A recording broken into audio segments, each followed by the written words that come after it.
Doctor साहब, IMF के वफ्द की आइंदा माह पाकिस्तान आमद $1 अरब की तीसरी किस्त मिलने के भी इम्कान है। जी, मैं इस पे ज़रा बात करूं कि गज़ा में क्या हो रहा है। जी। एक तो ये है कि उनके वो तो झगड़ा तो पड़ा हुआ है, उनके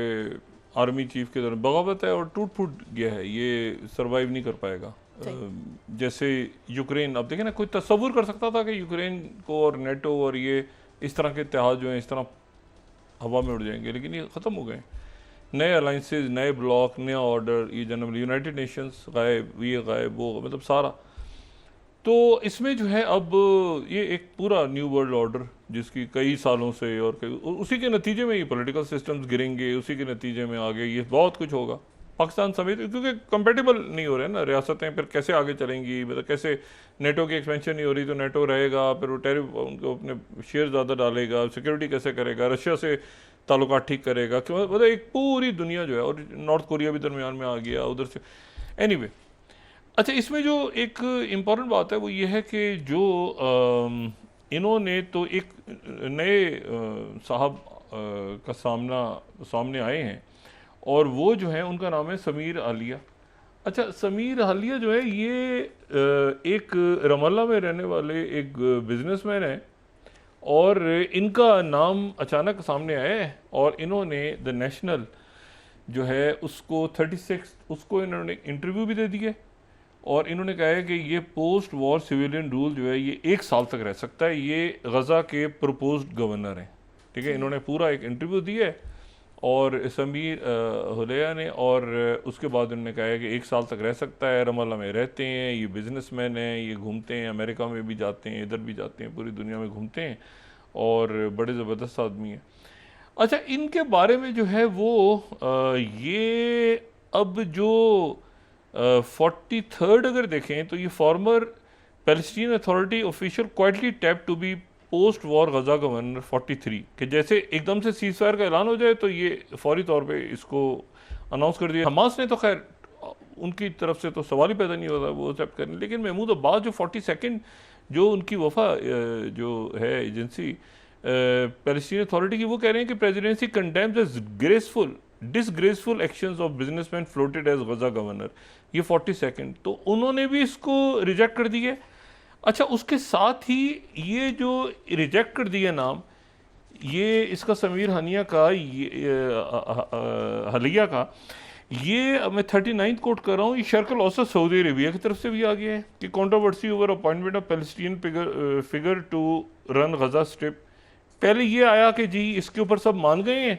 और ये जनाब जो है वो इसके ऊपर अरब लीग भी मान गई है, हमास भी मान गई है, फ़लस्तीनी अथॉरिटी भी मान गई है, तुर्की भी मान गई, सारे मुल्क इसमें मान गए हैं, और ये जो है ये आके बंदा वहाँ पे संभालेगा। और फ़लस्तीनी अथॉरिटी की तरफ से भी ना हो गई,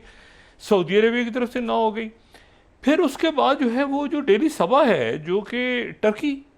उन्होंने 38 वो कहते हैं कि इसराइल फ्लोस पैलेस्टीन बिजनेसमैन, कि ये अचानक सीज फायर का ऐलान करके और इसराइल का ये फिर एक बिजनेसमैन का नाम दे दिए कि भाई ये तो फ़लस्तीनी है, और ये निकल के अचानक सामने आ गया है, और इसने जो है वो वहाँ पर कह दिया है कि हम जो है वो इसको अनाउंस कर दिया जाएगा वहाँ का। तो ये बहुत ही ज़्यादा जो है ये एक अजीब एक कन्फ्यूजन है वहाँ पे कि इसका नाम कहाँ से है, और ये आने से पहले ही मौसूफ जो है ये फारिग हो गए हैं, क्योंकि ना सिर्फ ये कि हमास ने, बल्कि फ़लस्तीनी अथॉरिटी ने, और इधर से ये सऊदी अरेबिया भी कह रहा है, उधर से टर्की भी कह रहा है। तो ये जो है ये इसको तो बिल्कुल फारिग कर, और ये जनाब इंटरव्यू देता फिर रहा था बंदा। तो ये बहुत से लोग जो है ना इधर उधर वो फारिग होते जा रहे हैं। अच्छा, इसमें जो बात है असल वो ये कि अनाउंसमेंट होनी है किसी भी वक्त, यहाँ से अब जनाब दोहा में, इधर कतर अनाउंसमेंट होनी है आज भी। अच्छा, अब तरीका क्या है, देखें ना, तरीका ये है कि उधर शहादतें हो रही हैं, उधर ये इन्फेक्शन फैला दिया, जल्दी करो, अंदर वो गोलियां चल रही हैं, लोग नहीं आ रहे, मीडिया के लोग मार दिए, शहीद कर दिए, ये सारा कि जल्दी करो भाई। अच्छा, अब लोग इस उसमें आ गए कि खुदा का वास्ता किसी को भी लेकर कुछ भी कर दो, मतलब है कि यहाँ पर कोई भी आ जाए, लेकिन ये कि हमें हमारी ज़िंदगी बच्चे की बचा ले, या हमें दर्द की कोई दवाई दे दे, पेन किलर तो ख़त्म है सारे।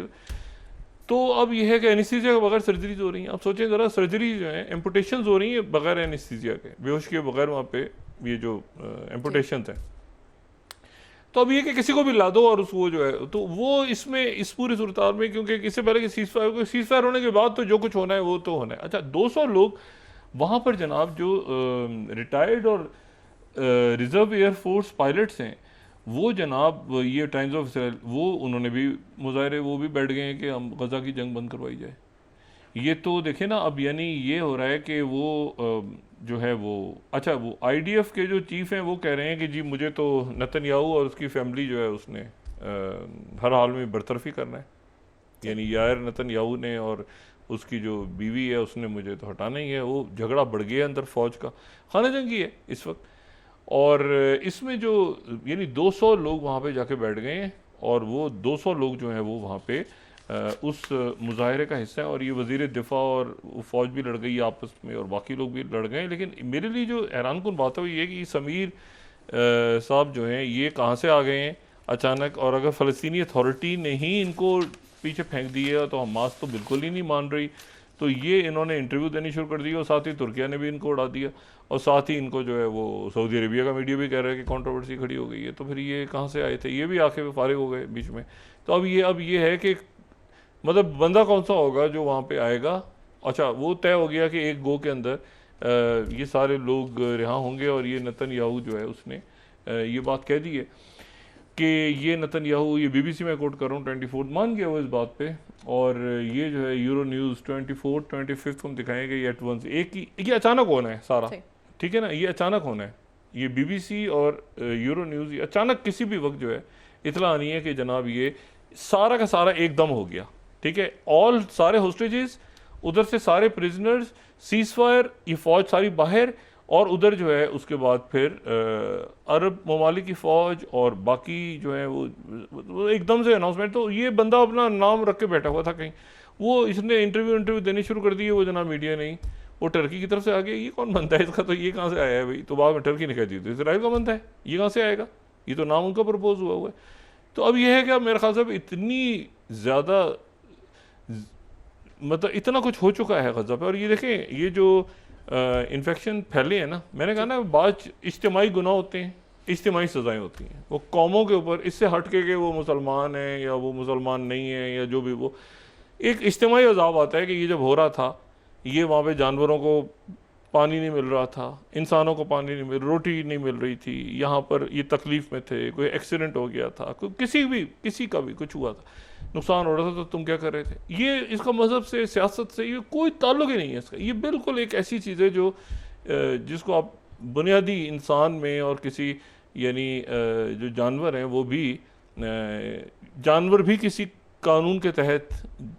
रहते हैं, ठीक है ना, वो भी हर चीज़ को नहीं चीरते फाड़ते, लेकिन इंसान जब हैवानियत पे आ जाता है तो उसके सामने कोई चीज़ बचती नहीं है। तो अब ये है कि वो ये नाम सामने आ गया, तो अचानक अब ऐलान होना है, तो ऐलान होने के साथ ही उन्होंने ये भी कि देखो इन्फेक्शन भी फैल गए हैं, और फैल गए हैं वहाँ पे, और पानी भी नहीं है और खाना भी नहीं है, और बस जो भी होता है जल्दी से मान लो उनको, क्योंकि ट्रम्प ने अनाउंस करना है। उन्होंने कहा जल्दी जो भी कुछ हो नीचे करो, ये बीच में अपने नाम दे रहे हैं, उसका नाम अच्छा जल्दी से करें, अच्छा ऐसे करें वैसे करें, वो सारी तैयारियां पकड़ रहे हैं। लेकिन इस दौरान जो तबाही और बर्बादी हो गई है उसका एक कुदरत की तरफ से जवाब आएगा सब पे। ये आप छोड़ देंगे उसमें कौन किस मुल्क का था, किसकी क्या फॉरेन पॉलिसी थी, किसकी क्या स्ट्रेटजी थी, ये छोड़ दें आप, वो कुदरत अपना प्लान बनाती है। और इसमें कोई मजहब, ये क्या हुआ था जो बगदाद में मंगोल घुसे थे, कुदरत का बना, मुसलमान ही थे ना, वो मंगोलों ने ऐसी तैसी फेर दी थी। इशू ये होता है कि जब आप कुदरत के एक निज़ाम के साथ लड़ते हैं ना, तो कुछ लोगों का जो जवाब है ना, ये जो कोड़ा पड़ता है ना, उनका जो बदला है ना,